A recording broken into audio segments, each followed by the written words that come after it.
Ask yourself, how do you not get the basics, which is water, resolved? You see how close they are to one another? Can't nobody walk down the street and say, hey, let's resolve this. Like ghost town though. How many colleges you go to look like ghost town? My name is John Bird. I am the Vice President of the Association of South Jackson Neighborhood. As you ride around and see the city of Jackson, it didn't affect just those who didn't have or those who did vote, but it affected everyone in the Jackson metro area.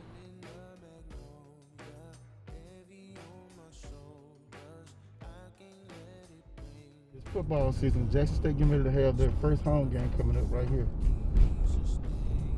But they couldn't even practice because you got to take a shower when you're out there practicing. You can't take a shower when you ain't got no water. Location. This is the apex of the South.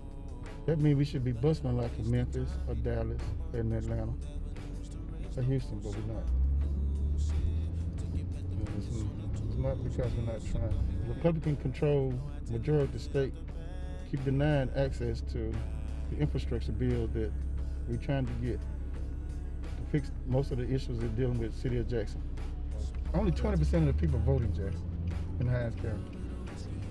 So when you have a few people with no voice, you get drowned out. See, the fire departments, how you gonna fight a fire with no water? It's a tale of two cities and a willingness not to help the other.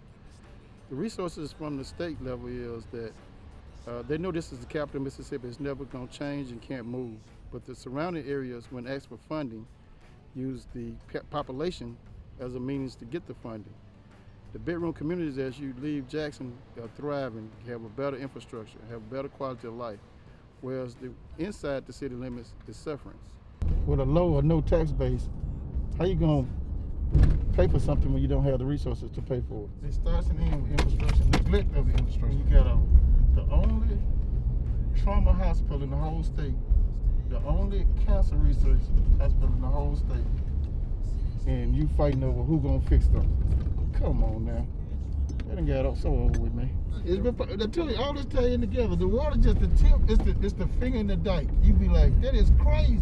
Yeah. One of the top elementary schools in the state of the nation. Without water.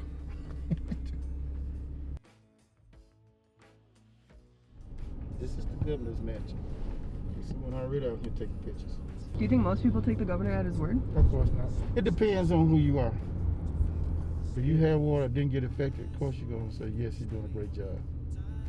But for everybody else that got impacted, like these students, and they're going to say, no.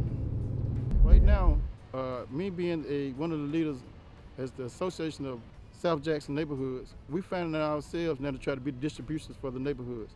It's great that the federal and state stepped up bringing water here, but we don't have a unified way of distribution. Right now, think about those who don't have the means, meaning the transportation or the buckets or whatever type, in order to get the resources to them. Think about the disabled.